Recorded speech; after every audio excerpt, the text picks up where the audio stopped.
The legislature's Judiciary Committee will hear from crime victim advocates tomorrow about deep cuts in federal funding and what Maine can do to bridge the gap.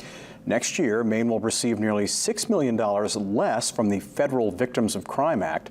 That funding is used to provide core services to victims of violent crimes in Maine, things like civil legal services, homicide victim witness advocacy, and housing for elder abuse victims.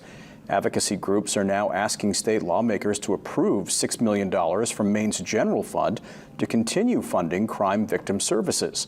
Amanda Cost is the executive director of Partners for Peace, an organization that works to help those affected by domestic abuse in Penobscot and Piscataquis counties.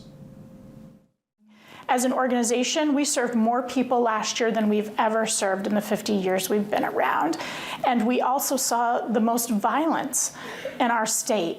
We can't afford the cuts. People's lives really depend on our services.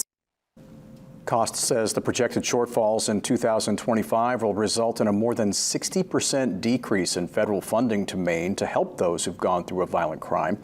This comes on top of 5 years of flat funding by the federal government.